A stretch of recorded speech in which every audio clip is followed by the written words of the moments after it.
Olá, estamos iniciando mais um Estado de Direitos aqui na TV Democracia. Hoje nós vamos tratar do tema independência judicial com dois convidados muito especiais. Conosco, André Pires de Andrade Ked, advogado criminalista, ex-presidente do IBCCRIM, especialista em Direito Penal Econômico pela Universidade de Coimbra. Também conosco, a Daniela Mediolaro, que também é advogada criminalista, é especialista em Direito Penal Econômico pela Fundação Getúlio Vargas, conselheira seccional da OAB São Paulo, presidenta da Comissão de Direito Penal da OAB São Paulo e vice-presidente do Instituto de Defesa do Direito de Defesa. André, Dani, muito boa tarde, muito obrigado pela presença hoje aqui no Estado de Direitos, hoje que é sexta-feira, 21 de maio de 2021. Vamos começar o nosso papo falando sobre o estado geral da arte, né? André, como é que você avalia hoje a questão da independência judicial no Brasil? Bem, Cris, obrigado pelo convite, estou muito feliz de estar aqui com você e com a Dani, meus queridos amigos e companheiros de militância pelos direitos humanos há muitos anos, né? Então é uma alegria enorme estar aqui com vocês. Pena que a gente não pode estar pessoalmente junto, mas fica o registro dessa alegria de estar aqui com vocês, mesmo à distância. Cris, o tema da independência judicial é algo que sempre me chamou muita atenção, né? Especialmente depois de, em 2013, eu ter contato pessoal com Roberto Corcioli, que é um juiz que foi muito perseguido no Tribunal de São Paulo, e a partir daí eu comecei a estudar mais isso e ver como que a falta de independência dos nossos juízes, ela tem repercussões muito negativas para o país que a gente quer ter, né? Que é um país democrático, um país em que as leis são cumpridas e que as pessoas são respeitadas, né? Eu acho, Cris, que é difícil fazer um panorama geral da liberdade que os juízes têm para decidir conforme a Constituição e as leis no país, da independência deles, portanto, porque o país é muito grande, né? E nós temos diversas justiças estaduais, temos a Justiça Federal também, que também é dividida em regiões. Então, antes da conversa de hoje, eu tomei cuidado de conversar com alguns juízes, né? Juízes estaduais e federais, para me atualizar sobre isso e tudo mais. E além dos juízes de primeiro grau, segundo grau, a gente também tem o STJ, o STF, tem diversos degraus na justiça. Então, em cada um desses lugares é possível ver, analisar a independência judicial pontualmente, né? Então, o que eu diria, por exemplo, o panorama da Justiça Federal, grosso modo falando, é muito melhor do que da Justiça Estadual, com a qual eu tenho mais contato, que é a Justiça do Estado de São Paulo, tá? A independência judicial me parece muito mais respeitada na Justiça Federal do que na Justiça Estadual, especialmente na de São Paulo. E a gente, quando analisa os tribunais superiores, os tribunais, né, temos os juízes substitutos nos tribunais, que também tem uma margem ali de pressão que eles sofrem, que é muito maior, e podem sofrer consequências. A Kenarik, por exemplo, que é outra juíza maravilhosa, que foi perseguida no Tribunal de São Paulo, depois se tornou desembargadora e já se aposentou, talvez não por acaso, ela tenha se aposentado tão cedo, né? Ela também, quando juíza substituta em segundo grau, sofreu pressão, carta de desembargadores pedindo para ela sair da Câmara porque ela não seguia o entendimento deles, coisas vexatórias de se ver. Então, você vê, é uma pessoa que estava à beira de se tornar desembargadora sofrendo um tipo de pressão para decidir de outra forma, né? Ou seja, ela tinha a sua liberdade individual, a sua liberdade de decidir claramente violada, a independência judicial dela sob pressão. E quando a gente pensa no STJ e no STF, também dá para ver nuances diferentes, a pressão ali é diferente, né? Eventualmente, um ministro que sofre pressão da imprensa, sofre uma perseguição da imprensa, ou sofre pressão do governo, do Ministério Público, ele tem que ver como ele vai decidir, e acho que, em termos de legislação, a gente tem bastante guarida para todos eles, mas existe uma classe especial de juízes, que são os juízes substitutos, os juízes auxiliares, especialmente aqui em São Paulo, que essa está despida de qualquer tipo de proteção da legislação para decidir com liberdade. Então, Eu vejo um panorama muito diverso e bastante preocupante em alguns aspectos. Depois a gente pode entrar em mais detalhes, não quero me alongar muito nisso, mas que são vários aspectos a serem analisados. Não dá para dizer, a independência judicial está legal no Brasil, ponto final, ou está ruim no Brasil, ponto final. Não é isso. Acho que em cada lugar a gente tem que analisar, inclusive em cada estado, né, a gente tem que analisar. Depois posso falar mais sobre isso também. Muito bem. Antes de chamar a Dani, eu só queria cumprimentar aqui a Inês da Costa e a Heloísa Filgueira, são novos membros do canal TV Democracia. Muito obrigado pelo apoio de vocês ao jornalismo independente aqui da TV Democracia.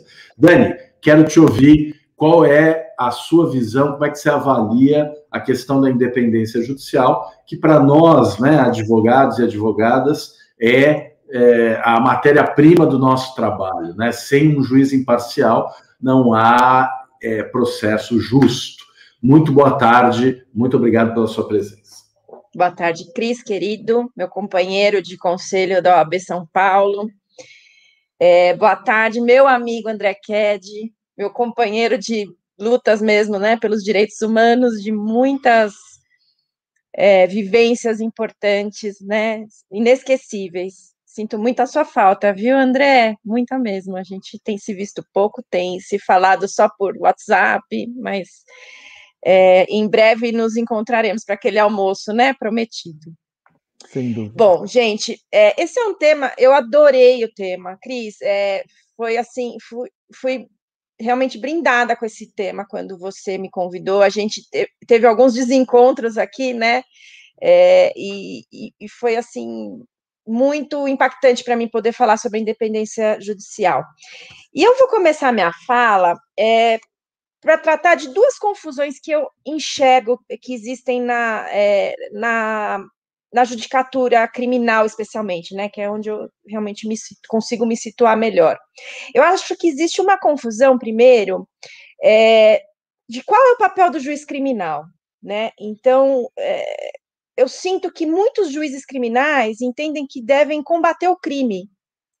Eu sinto que muitos juízes criminais se entendem como personagens importantes na segurança pública. E não é esse o papel do juiz criminal, né?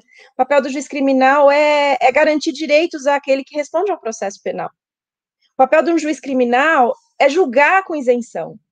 É julgar, né? Acho que basta dizer qual é o papel de um juiz criminal, é julgar. Não é combater crime. Quem combate crime é polícia, combate crime é o Ministério Público, são os órgãos de segurança. É muito difícil ouvir, por exemplo, da boca de um desembargador aqui do Tribunal de Justiça, que representa todas as câmaras criminais, que, graças ao trabalho dos juízes criminais do Estado de São Paulo ostenta hoje índices maravilhosos, né, de segurança pública. Não faz parte do papel do juiz esse tipo de atuação, né? Se a segurança pública hoje atinge índices bons no Estado de São Paulo, não é graças ao judiciário, são outros fatores que estão envolvidos, né? O judiciário, ele tem que ter um papel, ele tem que enxergar o seu papel, inclusive no encarceramento em massa, porque é graças ao judiciário que nós vivemos hoje essa situação caótica do Brasil ser a terceira maior população carcerária do mundo, né? Uma outra confusão que eu enxergo na questão envolvendo a independência judicial é que um juiz independente, ele não necessariamente precisa ser um juiz insubordinado à jurisprudência das cortes superiores, né? Especialmente no campo criminal, especialmente quando a jurisprudência ela é firmada no sentido de garantir direitos ao jurisdicionado. Então, ainda que um juiz independente, ainda que um juiz tenha dentro de si a convicção de que, por exemplo, uma pessoa que comete um roubo, ela deva iniciar o cumprimento da sua pena no regime fechado, essa convicção ela não pode ser superior, ela não pode se sobrepor à jurisprudência das súmulas do STJ e do STF, né, ao entendimento do STF e da STJ. Então, eu acho que a partir do momento em que os juízes começarem a entender a diferença entre a insubordinação do judiciário, né, de piso, da primeira instância e da segunda instância ao Superior Tribunal de Justiça, que isso não leva absolutamente nada, que isso, na verdade, isso não só não leva absolutamente nada, isso causa um assoberbamento nos tribunais superiores, né, com a impetração de habeas corpus absolutamente desnecessários, isso causa insegurança jurídica ao jurisdicionado, né? Então, eu entendo que quando o juiz compreender que este não é o papel dele, que não cabe a ele querer se insubordinar e se insuflar contra as decisões das cortes superiores, e basta, assim, e que cabe a ele, assim, respeitar essas decisões, porque essas decisões garantem direitos. Eu acho que quando o juiz, ele decide de forma a garantir direitos, quando o juiz de piso decide de forma a garantir direitos, ainda que contrariamente ao entendimento das cortes superiores, isso é bastante salutar. Mas, do contrário, não. Né? Quando ele restringe direitos contrariamente ao que a jurisprudência impõe, ele só está causando um mal-estar muito grande dentro do próprio sistema, né? Acho que aquela discussão que houve entre o ministro Sebastião Reis, o ministro Rogério Schietti, em relação à atuação do Tribunal de Justiça de São Paulo, ela foi muito importante para que a gente possa refletir qual é o papel do nosso Tribunal de Justiça de São Paulo. Então, eu começo tratando, assim, desse tema desta forma, provocando vocês para a gente continuar conversando sobre isso. Muito bom, Dani. As suas palavras e as palavras do André me fizeram pensar o seguinte, que o juiz independente é aquele que julga de acordo com a sua convicção, não aquele que julga contra a Constituição. Julgar contra a Constituição não é independência, né? E nós temos aí na nossa história diversos precedentes, né, em que a questão ideológica entra na discussão jurídica, né? Inclusive, nós temos o caso do juiz Roberto Corcioli, querido amigo, companheiro de diretoria no IBCCRIM, um magistrado da mais alta qualidade, que foi punido em razão da ideologia, como se fosse possível uma decisão judicial neutra, né, do ponto de vista ideológico. E essa decisão que puniu o juiz Roberto Corcioli por suas decisões, por se entender que havia um viés ideológico em suas decisões, essa punição do Tribunal de Justiça de São Paulo foi anulada pelo Conselho Nacional de Justiça, que considerou ilegal, inconstitucional, punir um juiz pelo conteúdo das suas decisões, que isso se considerou uma invasão da independência judicial, né? Então, queria colocar na nossa conversa a questão da ideologia. André, só há ideologia quando a decisão é garantista? É assim que a gente tem que interpretar isso?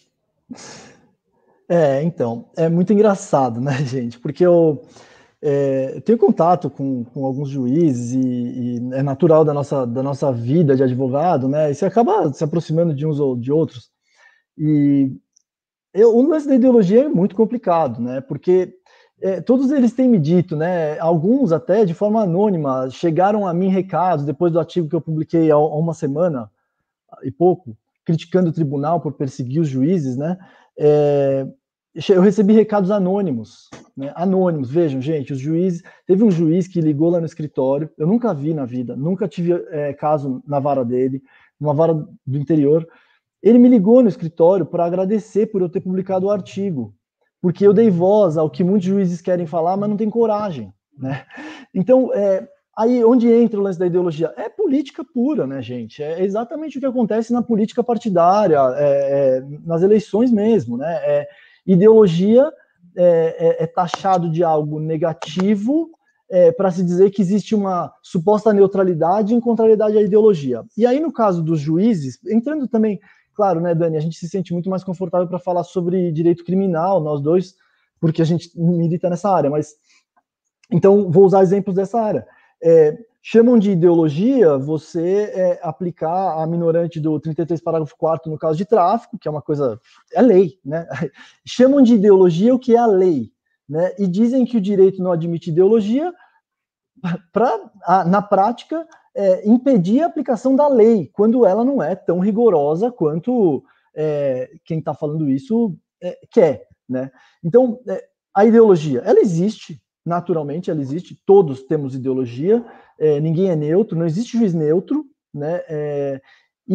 O que existe são ideologias antagônicas, então existe o punitivismo, sim, claro, amplamente vencedor, desde que eu me entendo por advogado criminal e militante de direitos humanos, eu vejo que o punitivismo vence, a gente perde sempre, né? A gente tem pouquíssimas vitórias, comemora muito e depois vê retrocessos como o que esse governo federal tem patrocinado em diversas áreas, né? Mas o que a gente vê é que existe uma ideologia punitivista, existe uma ideologia chamada garantista, que nada mais é, convenhamos, do que cumprir a Constituição Federal e as leis, os tratados internacionais. Então, é uma distorção discursiva tamanha que ideologia se torna aquilo que a população escolheu que fosse cumprido pelos juízes, né? Quando a Constituinte de 88 previu que existem direitos e garantias individuais no artigo 5º que devem ser respeitados, e quando a gente tem que ler a legislação ordinária à luz da Constituição Federal, e o juiz aplica isso não é ideologia X ou Y no sentido pejorativo. Isso é aplicação da lei, né? A lei tem uma ideologia, claro que tem. A Constituição de 88 foi feita depois de um período ditatorial, muita gente morreu, né? Muita gente foi desaparecida, estuprada, a ditadura militar fez o que quis no país e escondeu, porque a imprensa não tinha liberdade, a mesma imprensa que hoje é criticada. Então, veio uma ideologia em 88, que foi implantada, e a gente tem a nossa norma maior regendo o que os juízes podem ou não podem fazer. E aí vem um adendo, né, Cris? Quando a gente fala de independência judicial, eu acho até que a gente tem que tomar muito cuidado para dizer o juiz pode julgar de acordo com a convicção dele, mas a convicção dele tem que estar sempre atrelada ao que diz a Constituição Federal e a lei, porque um juiz que julga só de acordo com a convicção dele, ele faz o que ele quiser, né? E o que, infelizmente, a gente vê acontecer muitas vezes, né? A independência judicial que a gente vem discutir aqui é essa. A independência judicial daqueles que prestaram um concurso para estarem num lugar, fazer o exercício de uma das funções do poder do Estado, que é a judicatura, é muito importante para apaziguar os conflitos que não se resolvem de outra forma, né? E esses juízes, eles têm que julgar de acordo com a Constituição e com as leis. O que acontece hoje em dia é que os juízes que julgam de acordo com a Constituição e com as leis no âmbito criminal, eles não têm a proteção do próprio aparato do Poder Judiciário. Eles são criticados, podem ser criticados, vejam, juízes podem ser criticados o tempo inteiro e devem ser criticados, porque eles exercem um papel fundamental, de importância fundamental, e eles têm todo um aparato por trás deles para que eles possam exercer isso, né? Então, eles ganham muito bem, todo mundo sabe, inclusive tem um erro aí, porque eles furam o teto, tem várias críticas para fazer, mas, basicamente, eles ganham muito bem, eles têm redutibilidade de salários, de vencimentos, eles têm inamovibilidade, eles têm vitaliciedade, tudo isso para eles decidirem com liberdade, né? Mas aí o que a gente vê? O Poder Judiciário, que deveria lutar para que os juízes tenham independência para decidir conforme as leis e a Constituição Federal, no âmbito criminal, mas depois a gente pode falar de outros âmbitos, né? Ele se vê acuado quando ele faz isso, né? Então, temos agora um recente exemplo de um juiz que eu mencionei nesse meu artigo, abriram um PAD contra ele na semana passada, um processo administrativo disciplinar contra ele na semana passada, porque ele declarou ilícita, né, uma busca que foi feita ao arrepio da legislação. É simples assim, né? De acordo com a jurisprudência do STJ. Então, o que acontece? Esse juiz aplica a Constituição e as leis, né, e a jurisprudência dos tribunais superiores, e ele é perseguido no tribunal dele, né? Sofre um processo administrativo. Olha, quem já teve briga em condomínio sabe o quanto que um processo é chato, né? Você se sente mal. Eu estou falando de briga de condomínio porque pra gente é bobeira, né? Mas então, mesmo quem nunca teve um processo judicial sabe que ter uma briga no condomínio é ruim. Imagina um processo judicial, imagina um processo administrativo na sua carreira em que você pode vir a ser, você pode acabar a sua carreira ali, né? Então é uma pressão muito grande. E a ideologia, ela é usada num sentido distorcido. Uns dizem que não há ideologia, e o que é ideologia é aquilo que eles não gostam, né? E perseguem quem tem a ideologia, né? E os outros que assumem que tem ideologia são perseguidos mesmo, ou então são protegidos, porque aqui no Tribunal de Justiça de São Paulo, quem tem ideologia punitivista tem a sua independência funcional garantida com toda a tranquilidade. Vai passar dessa, vai se aposentar e nunca teve um PAD na vida, porque prendeu todo mundo, não estava nem aí, em habeas corpus determinou prisão de ofício, né? E assim por diante. Então, o que existe aqui é isso, a ideologia é dos outros, nunca é a nossa, né? E no sentido de que os punitivistas não têm ideologia nenhuma, quem tem ideologia é quem cumpre a Constituição Federal e a legislação. Estou falando do direito criminal que eu me sinto mais à vontade, mas isso acontece em outras áreas também. Então, a ideologia é essa, ela existe sim, ela precisa ser debatida e discutida, e desde que ela esteja de acordo com as leis, Cris, ela tem que ser respeitada, né? O problema é a perseguição e a distorção das coisas que vem sendo feita no dia a dia por aqui. Tá tudo na Constituição, né? O tal do pluralismo. Lembrando que no caso do Roberto Corcioli, o TJ instaurou processo disciplinar contra ele em razão do conteúdo jurisdicional da sua decisão, considerada ideológica pelo órgão especial daquela corte, que acusou o magistrado de ter preconceito contra a polícia. Dani, você tem preconceito contra a polícia? Cris, eu sou filha de delegado de polícia. Se eu tiver preconceito contra a polícia... Mas, enfim, na verdade, eu tenho conceitos sobre a polícia, não preconceitos, né? A gente sabe quais são as dificuldades, os problemas da nossa polícia civil, polícia militar. Então, acho que não é um preconceito, acho que são conceitos, né? Assim, uma polícia que mata o tanto que a nossa polícia mata, eu não sou uma pessoa preconceituosa, não, né? Eu acho que eu estou sendo crítica a essa polícia que mata, que executa, né? Que prende indevidamente, que é racista, que causa o terror nas comunidades, né? Ao invés de proteger o cidadão, né? Então, eu acho que não é bem preconceito, não. Mas eu queria complementar um pouquinho a fala do Ked, exatamente nesse sentido que ele colocou, né? Eu acho interessante que o magistrado que tenha o seu livre convencimento para seguir preceitos constitucionais, garantias individuais, ele tem ideologia, né? E o magistrado, o desembargador, que ignora esses preceitos, esses princípios, essas garantias, ele vive uma vida mansa e tranquila, né? Sem se preocupar em sofrer qualquer tipo de retaliação pelos membros da sua própria corte. Eu sinceramente, eu fico muito assustada com essa subversão, sabe, de valores. Eu ouvi, o Ked falou que ele entende que o tribunal, enfim, que a Justiça Federal, ela garante aos seus membros uma maior independência. Mas vejam bem, eu vou, obviamente que eu não vou dizer quem é, mas eu recebi uma confissão de uma ex-desembargadora federal que disse o seguinte, que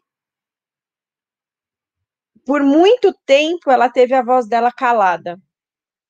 E isso antecipou, inclusive, a aposentadoria dela, né? Então, eu acho que... E era uma desembargadora, como a gente costuma dizer, garantista, né? Que procurava observar os direitos e garantias dos jurisdicionados. Então, é muito complicado a gente observar esse tipo de subversão mesmo, sabe? Daquele juiz que cumpre a Constituição, que cumpre a lei, e que isso é chamado de ideologia. Ideologia do quê? Né? De ideologia constitucional, ideologia dos direitos humanos, né? E sofre retaliação, sofre preconceito dos seus colegas, né? Sofre processos administrativos que são absolutamente perturbadores, né? Enquanto quem não cumpre, quem descumpre a jurisprudência das cortes superiores, vive ali nos seus gabinetes, na maior tranquilidade, na certeza de que jamais será perturbado, né?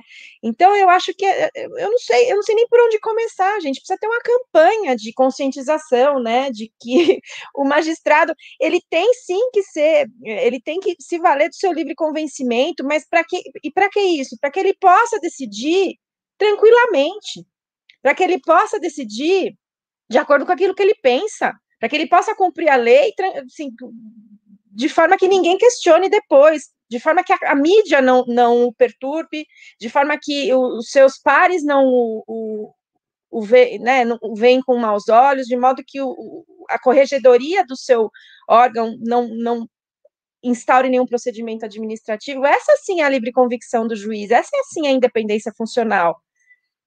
Eu fico realmente muito chocada com esses dois pesos e duas medidas, né? Independência funcional para quem? Independência funcional é só para quem cumpre aquilo que vem, né, de cima. Ah, não, se você seguir direitinho o posicionamento que o seu tribunal entende ser o mais conveniente, ainda que este posicionamento seja contrário à Constituição, tá tudo certo. Agora, se você ousar seguir o que diz a Constituição, se você ousar compreender que o processo penal ele existe para garantir direitos, justamente porque o Estado é mais forte do que o cidadão, você está ferrado, né? Então, desculpa até o termo, mas é isso. A gente vive uma total inversão de valores. Perfeito, Dani. Vocês dois mencionaram, né, aquilo que o Aury Lopes Júnior chama de a crise de identidade do juiz, né? Aquele juiz que não sabe o seu papel, que se enxerga combatente do crime, parceiro da polícia, auxiliar do Ministério Público, né? O triunvirato acusatório. E essa crise de identidade, ela foi construída, né? Um processo de construção, não existe por acaso. Eu queria que vocês avaliassem o impacto da Operação Lava Jato, nessa cruzada patriótica para mudar o Brasil, que mudou o Brasil para algo muito pior, né? Eu queria que vocês avaliassem o impacto da Operação Lava Jato na independência judicial.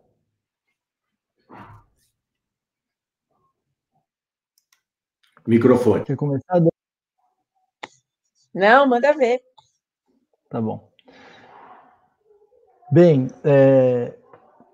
a gente, lá no IDDD, né, Dani, eu lembro, há muito tempo atrás, a gente até fez um painel no seminário do IBCCRIM falando sobre qual era o papel do juiz, né, muito antes da Lava Jato foi aquilo, né, se o juiz tinha um papel de combate ao crime, né, ou não. E, bem, acho que todos nós, né, tivemos a experiência, né, extremamente negativa, na minha opinião, de ver qual foi o papel do juiz na Operação Lava Jato, né? Na época eu era presidente do IBCCRIM e ficavam me procurando para falar sobre aquilo. E eu não gostava muito de falar sobre a Lava Jato porque aquilo me doía o estômago, porque o que eu vi ali, na verdade, é uma coisa muito chocante para mim, que para mim aquilo ali foi simplesmente a barbárie do dia a dia do Fórum Criminal da Barra Funda, o Fórum Criminal do Rio de Janeiro, qualquer fórum criminal de primeiro grau, né? É aquela barbárie aplicada à Justiça Federal, que é uma coisa que a gente não está muito acostumado, né?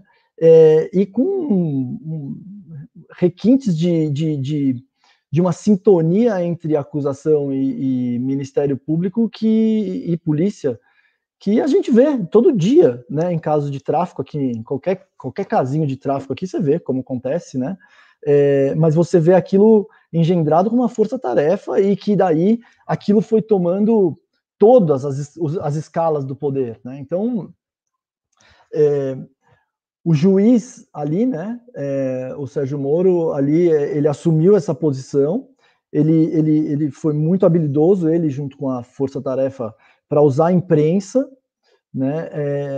E com isso eles galvanizaram uma força toda que impulsionou essa ideia do juiz herói que combate o crime e que salvaria o país, né, e levou à 10ª potência, né? Ele está de parabéns, ele foi muito competente em fazer o que ele quis fazer. Infelizmente, o que ele quis fazer, o que ele fez, destruiu o país, né? Mas que ele foi competente, ele foi, né? Tem muita gente competente que faz coisa errada, a gente sabe muito bem disso. Então, o papel da Lava Jato para esse ideário que já existia, Cris, por isso que eu falei do painel que a gente fez há muitos anos atrás lá no IBC Crim, isso aí foi começo da década passada, foi lá para 2012, antes da Lava Jato, com certeza. Foi numa das audiências públicas do seminário. Então, pô, esse ideário já existia, sempre existiu, a gente sempre se preocupou com isso, mas a Lava Jato, poxa, parabéns, né? A gente conseguiu, tivemos Sérgio Moro, tem no Rio de Janeiro também, ainda tem lá o Bretas atuando, né, abertamente, combatendo e falando que combate mesmo e tudo. Os tribunais chancelando isso, né? E os tribunais, né, eles são muito hábeis. Eu acho que a maior habilidade dos juízes são pessoas muito inteligentes, naturalmente. Tenho muitos amigos, respeito muitos, e tem tantos outros que eu não tenho muito respeito por eles, mas eu tenho uma cordialidade necessária. Mas uma habilidade dos juízes que é difícil de perceber é lidar com o tempo, né? Então, o Supremo Tribunal Federal, ele corrigiu, né? Está corrigindo os erros, né? Mas depois de quanto tempo, né? E o que aconteceu nesse período em que o Supremo Tribunal Federal estava lá tocando as coisas e esperando a hora de decidir direito, ou denegando os habeas corpus, ou dizendo que não podia se aprofundar na prova, ou chancelando as ilegalidades que vieram ali de baixo. Então, o tempo ele é um fator muito importante para a gente ver também. Então, muitas vezes, você vê um ministro que profere um voto maravilhoso, você se identifica com ele, porque ele está defendendo a Constituição Federal, os direitos individuais, os tratados internacionais, mas é importante você também ver depois de quanto tempo você deu essa decisão, né? E o estrago todo que aconteceu desde lá até agora, né? A Lava Jato, para mim, é um caso clássico, né? Tudo que aconteceu na Lava Jato, vejam onde o país chegou, né? Vamos olhar para o nosso país, né? Que agora dá vergonha de ser brasileiro, de verdade, vergonha. Ver tudo que está acontecendo aqui, o morticínio, né? O desmonte de todas as políticas públicas, o desrespeito a diversidade de uma forma escabrosa, o desrespeito à vida, né? O amor pela morte que a gente vê hoje em dia, e a gente só chegou a isso porque tivemos a Lava Jato, né? E não faltaram alertas, hein? Porque logo que a Lava Jato saiu, estava todo mundo contando o que aconteceu na Itália com a Operação Mãos Limpas, né? E como a Itália conseguiu o Berlusconi dela e a gente conseguiu algo muito pior aqui no Brasil. Então não faltaram alertas, né? De como que o messianismo judicial pode destruir um país, né? E é isso, o juiz que combate o crime não faz a menor ideia do papel dele, né? Ele está no lugar errado. Se ele quer combater o crime, ele pode virar personagem de quadrinhos, né? Ele pode virar o Batman, ele pode virar o Super-Homem, né? Ou ele pode querer elucidar o crime, né? Ele pode ter curiosidade para elucidar o crime e desmontar as cadeias criminosas e tentar tornar a sociedade um lugar melhor. Mas não é para combater, é para elucidar, né? É para trabalhar nisso, estudar isso e dar uma resposta com uma política institucional adequada, né? Ele pode ser policial, ele pode ser promotor de justiça, enfim, ele pode. Mas juiz não, né? De jeito nenhum. O juiz ele tem que adequar os fatos à lei, né? E garantir o indivíduo contra o Estado, né? Então, infelizmente, Cris, essa ideia do juiz que combate o crime é uma vergonha, né? E ela tem força, ainda tem muito força entre a gente, infelizmente, né? Eu sinto muito por isso, mas a gente está aí para combater esse tipo de juiz, né? Também. Ele tem que ser combatido, na verdade, né? Ele tem que ser alertado de que o papel dele não é esse e se vai embora, né? Tem um amigo meu que era juiz estadual até outro dia, um baita do juiz, e ele não estava se sentindo bem na carreira, resolveu advogar, saiu, foi embora, vai advogar. Você não teve capacidade para se tornar juiz? Você talvez tenha capacidade para ser advogado, vai advogar, ou vai fazer outra coisa, né? Mas se você está no lugar errado, tem humildade de ir embora, não é assim que você vai tornar o país um lugar melhor. É isso. Pois é, pleno século XXI e a gente tendo ainda que falar em juiz inquisidor, né? Eu já vou passar para a Dani, mas antes eu queria dar um alô aqui para a nossa audiência super qualificada, o Luiz Tadeu Santos, que está sempre conosco, muito obrigado, Luiz Tadeu, a Agda Fernandes, a Fábrica de Junta Hermes. O Judiciário precisa urgentemente de um órgão fiscalizador com mão de ferro, pois muitos cidadãos já sentiram na pele o que é ser maltratado, perseguido em audiência, sem contar com inversões. A Maria Lúcia, a Ana Amélia Mascarenhas Camargos, nossa colega no Conselho Seccional da OAB, né, da Dani. Beijo, Ana! E também a Kazê, dizendo assim, Lava Jato foi um erro, deveríamos devolver o dinheiro roubado que foi recuperado.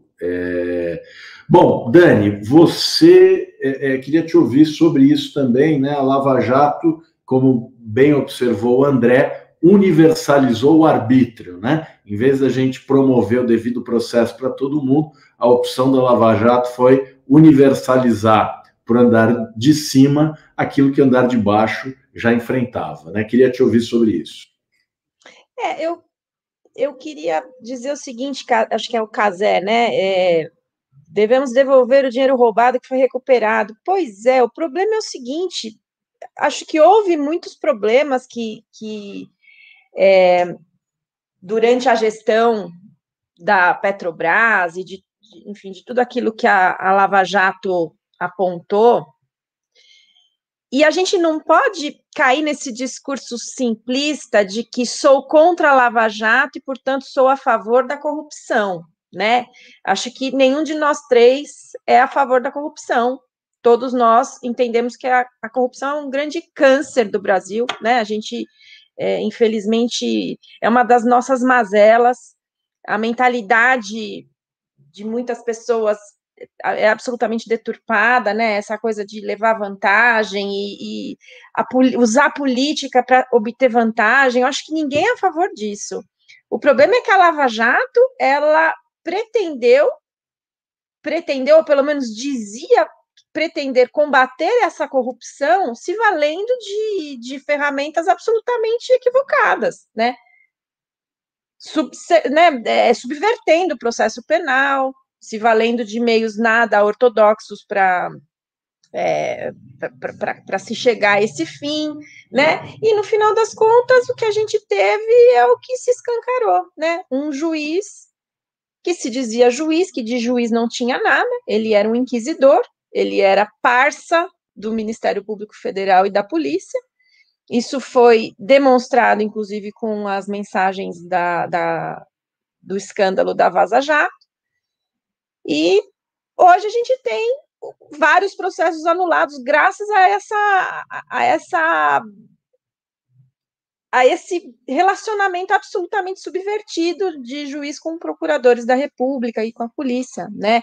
Então, e também graças a isso nós temos hoje juízes que entendem que podem fazer o que bem entendem, o que bem quiserem, né? Nós criamos um monstro. Infelizmente, nós temos vários Sérgio Moros espalhados pelo Brasil, né? Não só na Justiça Federal, a gente tem Sérgios Moros espalhados em todos os rincões do Brasil, né? Combatendo o crime e pondo na cadeia os pés descalços, né? A clientela maciça da justiça criminal, do sistema de justiça criminal. Né, superlotando as cadeias, cerceando essas pessoas de seus direitos, né, fazendo vistas grossas à atuação da polícia, né, sem falar no que o Ked já expôs, né, assim, de transformar o judiciário e todo o sistema criminal numa fonte de alcance de poder político, né? Porque graças à Lava Jato nós, infelizmente, elegemos o nosso atual presidente. Eu não canso de dizer isso. Foi graças à Lava Jato mesmo. Tanto foi graças à Lava Jato que, em seguida, o juiz virou ministro. Né? Então, acho que a gente precisa raciocinar demais para concluir isso. Eu acho que a Lava Jato, na verdade, foi um desserviço para a justiça, para a democracia, ainda que, repito, os crimes que ela procurou combater, né? Porque ela combateu, ela não, né, a operação ela não serviu para outra coisa senão combater uma, né? Foi aquela luta do bem contra o mal, né? Porque o mal era a corrupção, então vamos combater a corrupção de qualquer jeito, usando de qualquer meio, né, para alcançar aquele fim. Então, ainda que realmente nós tenhamos esse problema endêmico no país, que é a corrupção, e que não acabou com a Lava Jato, não acabou com a Lava Jato, infelizmente a corrupção continua, e não vai acabar tão cedo, enquanto não houver outras, né, outras frentes de atuação, porque não é tendo um judiciário que desrespeita o processo penal, que desrespeita a Constituição, que a corrupção no Brasil vai acabar, tanto que não acabou ainda, infelizmente. Eu queria também ponderar, né, isso que o Ked falou, né, que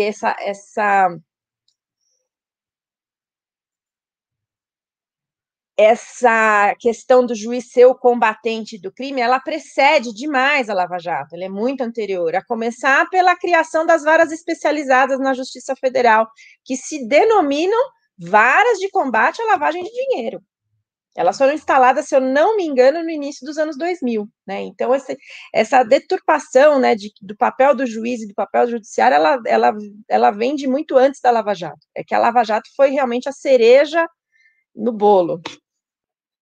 Enfim, gente, acho que precisou de uma vaza-jato, né, para escancarar esse escândalo que foi essa relação tão perniciosa entre o Ministério Público Federal e o Judiciário. Pois é, não fosse a Lava Jato, todos nós estaríamos ainda na suposição daquilo que a gente sempre desconfiou, né? Eu queria cumprimentar aqui o Willey Sucasas, excelente programa, parabéns a todos, abraço, grande abraço, Willey, querido amigo, companheiro de Conselho Seccional do OAB também, já esteve aqui no Estado de Direitos, a Fabiosa 11, e o dinheiro roubado, vamos indenizar até os corruptos confessos? Não é nada disso. A Dani colocou a essência daquilo que nós estamos discutindo. Numa democracia, no Estado de Direito, não é? Que é também o Estado de Direitos, porque só no Estado de Direitos os direitos fundamentais existem e podem ser protegidos. No Estado de Direitos, os melhores fins não justificam quaisquer meios, o que significa que o combate ao crime deve se dar dentro da forma prevista na Constituição e nas leis, né? Também aqui, MAFV X Luan, pés descalços, não entendi. O que a Dani estava dizendo é que a lei é como a serpente, né? Ela atinge preferencialmente aqueles que estão descalços, né? Tem a impressão de que pés descalços é uma locução que vem dessa ideia de representar as pessoas mais vulneráveis, né? Os sans-culottes, lá da obra de Vitor Hugo. O Luiz Tadeu Santos, falando em Lava Jato, morreu aos 45 anos o procurador que substituiu o Deltan na Lava Jato do Paraná. Verdade, ontem isso foi anunciado, ele teve um problema de saúde e morreu, infelizmente. Felipe Arruda, a Lava Jato só ajudou a reforçar a concepção de que precisamos de heróis autoritários. Clóvis Ricardo de Toledo Júnior, grande amigo, magistrado garantista, também já foi vítima de censura por sua ideologia no Tribunal de Justiça, está dizendo aqui, não só o presidente, o Congresso ultraconservador também foi eleito pelas campanhas penais movidas contra um campo político. Conosco aqui a querida professora Mariângela Gama de Magalhães Gomes. Que bom, nossa audiência aqui super qualificada, né? Dá, de fato, muito prazer fazer um programa com tanta gente bacana assistindo a gente. Muito obrigado pela audiência. Olha lá, trazer gente de qualidade como o André, como a Daniela, qualifica a audiência. Muito obrigado, hein? Gente, queria botar aqui na nossa conversa o seguinte, falar um pouquinho do Tribunal de Justiça de São Paulo, que tanto na porta de entrada quanto na porta de saída do sistema prisional tem juízes indicados pela direção do tribunal, portanto, juízes ideologicamente alinhados. Os juízes do DIPO, que é o Departamento de Inquérito Policial, e os juízes de execução penal são juízes que não são inamovíveis, né? São juízes que podem ser retirados desse cargo a qualquer momento, porque são cargos de confiança da cúpula do tribunal, né? E isso cria, evidentemente, um problema para a independência judicial. Não é por acaso que, tanto no que diz respeito à porta de entrada, quanto no que diz respeito à porta de saída, o perfil dos juízes indicados é o mesmo, né? São juízes alinhados com o punitivismo. Eu queria que vocês falassem sobre isso. Eu sei que o André já escreveu sobre isso, a Dani já tratou sobre isso também. Queria trazer esse assunto para a nossa conversa. Continuar, André primeiro, depois Dani, ou querem inverter? Pode ser? Então vamos lá. Vamos lá. Primeiro queria mandar um abraço para o Clóvis. Legal que você esteja vendo aí, Clóvis. E a gente precisa retomar uma conversa que a gente teve há muito tempo atrás. Eu estou em falta com você. Peço desculpas em público aqui. Tá bom? Bem, Mário, um abraço para você. Querida, queridíssima. Esse tema é muito importante, Cris. É muito importante. Se você não fosse falar, estava vendo que o tempo ia acabar aqui. Eu ia te mandar um chat aqui, porque é o seguinte, Por que eu falei do Tribunal de São Paulo, né? O Tribunal de São Paulo, ele tem ele institucionalizou a partir de 2013, existe uma lei, a 13208 de 2013, é uma lei estadual, tá? E essa lei, ela trata da criação dos DECRIMs, que são os Departamentos de Execução Criminal Estaduais, tá? E do que eu chamo de DIPão, que seriam os Departamentos de Inquéritos Policiais Estaduais. Os de inquéritos policiais não foram instalados, mas os de execução criminal já foram instalados. Qual que é o problema dessa lei? O problema dessa lei é que ela prevê que os juízes dos DECRIMs, dos departamentos, serão escolhidos pela cúpula do tribunal, tá? E escolhidos com base em critérios super abertos. O juiz manda um currículo e eles verificam isso. Bem, o que é isso, né? Todos nós que já tivemos a oportunidade de contratar alguém sabemos que se você não indexar todos os currículos que você recebe com base em critérios objetivos, não há como comparar um candidato ao outro. Recebi o currículo, gostei, contratei. Bem, o que tinha nesse currículo, né? Às vezes pode ter nesse currículo que o juiz gosta de prender muito, como a doutora Patrícia, né, que ficou famosa por causa das reportagens a respeito, inclusive, de um caso em que ela manteve uma acusada presa por ter furtado shampoo, né? Então, a doutora Patrícia, ela foi nomeada a corregedora do DIPO, né, que é o Departamento de Inquéritos Policiais da capital, e lá todos os juízes são juízes auxiliares da capital. Né? Então, os juízes do DECRIM estadual ou os juízes auxiliares da capital são centenas, viu, gente? Eles são juízes que são nomeados e tirados do cargo ao bel prazer da cúpula do tribunal. Né? Eles não gozam de inamovibilidade, né? Porque um dia pode haver um telefonema para a cúpula do tribunal para dizer, olha, teve uma decisão ali que não me agradou, tem um juiz soltando muito, né? Foi o caso do Roberto Corcioli. Tem um juiz soltando muito, né? Então não dá para esse cara ficar lá. Né, ele está soltando todo mundo, né? Como é que pode isso? Estamos aqui, ninguém fala do teor da decisão, fala, não, tá, ele solta muito, ele não gosta da polícia, ele solta muito. E aí representaram contra o Roberto e deram um gancho nele. O doutor Nalini era o corregedor na época, depois se tornou presidente do tribunal, né? O doutor Nalini simplesmente decidiu que ele não seria mais designado como juiz auxiliar da capital para atuar no âmbito criminal. Esse é um exemplo. Né? Os DECRIMs são outro exemplo. O que pode acontecer, né, de movimentação política por trás das atuações judiciais? O DECRIM, por se tratar de um departamento em que muitos juízes vão atuar nas execuções penais do estado inteiro, o estado que mais encarcera no país, né, a cúpula do tribunal pode ditar uma diretriz. Fala assim, olha, não, eu tive uma conversa com o governador outro dia, a gente quer endurecer contra o crime, vamos colocar só juiz duro ali, que vai enrolar para decidir pedido de progressão de regime, vai pedir exame criminológico quando não tem o menor sentido, e daí a gente ganha alguns meses ali, mantém o cara preso lá, né? Porque eles são bons de lidar com o tempo. Indefere, tudo que é pedido vai agrava, depois o tribunal decide depois de 2 anos, o cara tá lá esperando para progredir. etc, etc. Vamos só colocar juiz duro, né? E assim o tribunal pode fazer. Como também pode fazer para o outro lado. Um dia chega um governador que... Eu estou falando do governador porque existe a tese de doutorado da Luciana Zafalon, nossa queridíssima amiga, que trata dessa relação econômica, inclusive, entre governo do Estado e TJ, né, Ministério Público, Defensoria Pública. Existe uma questão orçamentária por trás de uma influência enorme que o governo do Estado exerce sobre essas instituições, né? Então, imagine que o governo do Estado diga, olha, não, agora está na hora de soltar, então vamos colocar só juiz garantista lá, para ver se solta todo mundo. Olha, eu particularmente como cidadão adoraria, mas eu não acho que o tribunal possa se valer de mecanismos como esse para manipular as decisões judiciais. Isso é uma manipulação, né? E, olha, estamos falando de criminal, mas podemos falar de direito bancário. Sabe, eu até antes de falar hoje, falei com um amigo meu que trabalha muito com o GCRIM, que ele é coordenador de um juizado especial, advogado, e eu falei, quais temas mais batem aí? Porque tem muito juiz auxiliar, né, que, portanto, não tem inamovibilidade garantida. Vamos dizer que tem, porque está dentro da circunscrição, mas isso é balela, tá? Ele vai ser tirado do cargo dele em que ele está atuando e vai para outro lugar.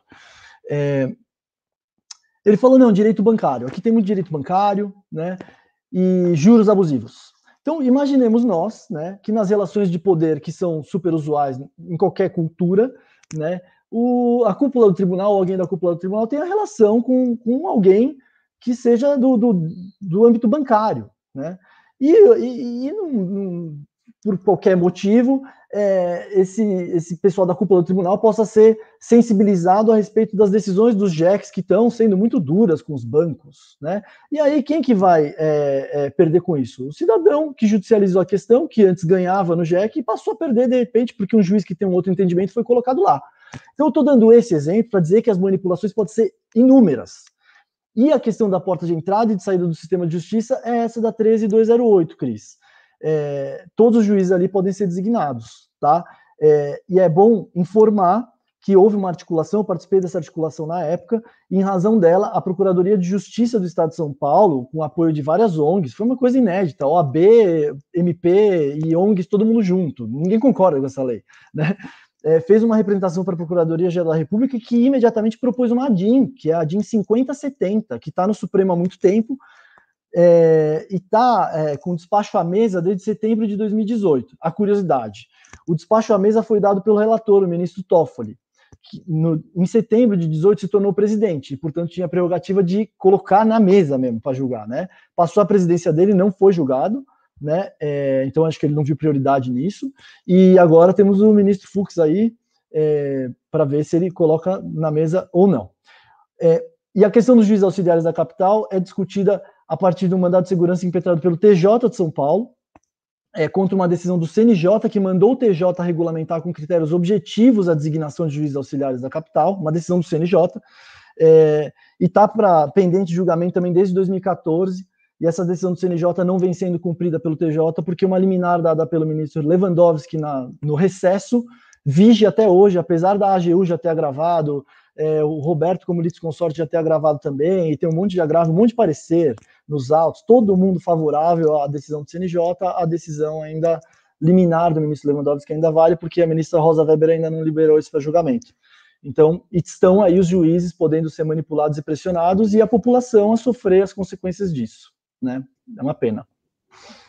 Muito bem colocado, André. Quero ouvir a Dani acrescentando apenas que no estado de São Paulo o orçamento prevê também parceria público-privada para a construção de novos presídios, né?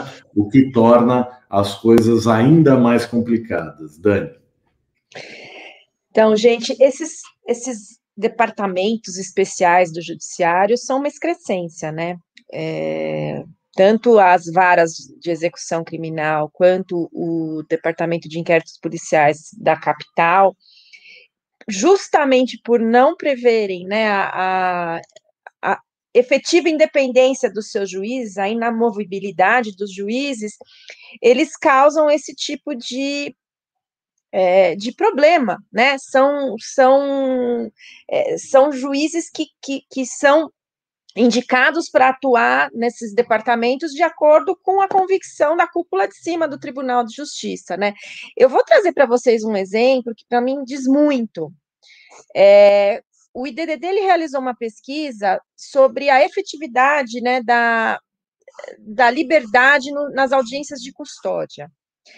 E nós chegamos à seguinte conclusão, que apenas em 0,89% dos casos, os presos em flagrante, os presos que eram submetidos à audiência de custódia, eles tinham algum tipo de benefício que os levava à liberdade, seja pela nulidade do flagrante, seja pela concessão de liberdade provisória. E isso já sob a vigência dessa lei, e já com juízes indicados de acordo com a ideologia da cúpula do Tribunal de Justiça, que é a ideologia punitivista, né? Então, vejam a gravidade do que é ter um departamento em que os juízes eles são colocados lá para atuar de acordo com a orientação da cúpula do Tribunal de Justiça, né? No que isso interfere. Onde já se viu, no universo de tantas prisões, só se constatar em 0,89% dos casos, que é menos de 1% dos casos, que uma prisão é ilegal, ou que um réu não poderia responder, um investigado não poderia responder a uma investigação e futuramente a um processo em liberdade. Eu não consigo conceber algo desse tipo, né? Em países civilizados como a Alemanha, como tantos outros da Europa em que as prisões ocorrem em muito menos escala, a proporção de revogação das prisões em flagrante é algo em torno de 20% e 30%, gente. Como no país como o nosso, que a gente conhece, né, como a polícia funciona, todas as suas, todos os seus problemas, toda a sua ineficiência, né, toda a sua falta de aparato, né, a nossa polícia, infelizmente, é aquilo que a gente vê, né? Num país como o nosso, como é que só 0,89% são os casos de revogação de prisão, né, em flagrante? E muito dessa pesquisa se teve a partir da análise da audiência de custódia que ocorre no Departamento de Inquéritos Policiais da capital. Né, as varas de execução que são absolutamente sobrecarregadas, pessoas que cumprem pena de forma absolutamente equivocada, né? Pessoas que já deveriam estar em liberdade, continuam cumprindo pena, porque existe ali uma orientação, né? Gente, a Covid, né? Vamos lembrar do básico, a Covid. Nós tivemos uma recomendação do CNJ para soltar as pessoas, para os juízes de execução penal soltarem as pessoas que efetivamente não precisavam estar ali presas. Eu pergunto, deram cumprimento a essa recomendação? Os juízes das varas de execução penal deram cumprimento a essa orientação? Não deram. Por quê? Porque existe ali essa orientação vinda da alta cúpula do TJ de São Paulo para que eles sejam, sim, rigorosos, para que eles não cumpram o que diz a recomendação, o que diz a lei de execuções penais, né? Então, essa porta de entrada, essa porta de saída, as duas portas estão absolutamente contaminadas, né? A gente recebe muita gente e despacha muita gente do sistema prisional, muito graças a esse sistema que é ilegal, que é inconstitucional, que fere o princípio da livre convicção do magistrado, né? Tá tudo errado. O IDDD é um dos amicus curiae dessa ação de inconstitucionalidade que o Ked mencionou, que está parada há muito tempo, né? Há quanto tempo que a gente vem discutindo a inconstitucionalidade dos departamentos de inquérito policial, do Departamento de Inquérito Policial e das varas de execução criminal. Então, assim, eu não tenho muita esperança de que isso seja pautado em breve, até porque o ministro Luiz Fux, ele é bastante defensor, né, do conservadorismo do Poder Judiciário, então acho bem provável que isso seja levado a julgamento logo, infelizmente, mas é algo que tem que ser, sim, repensado. É um sistema absolutamente equivocado, que fere de morte o princípio da livre convicção do magistrado e da independência funcional. Muito bem, Dani. E como você e o André mostraram, a falta de independência judicial em São Paulo produz o superencarceramento, né? É uma fórmula quase matemática. Comentários aqui da nossa audiência. A Sueli manda parabéns pelo canal, excelente trabalho. O Marcos Moraes Gomes, sou médico legista e já enfrentei delegados que queriam que fizesse laudos de acordo com as suas orientações. Resisti. Observação, sou médico negro, né? E o Carlos Rolim, a população é sempre quem sofre. Bem, o nosso tempo se encerrou, um papo muito agradável que nem faz a gente perceber o passar do tempo, né?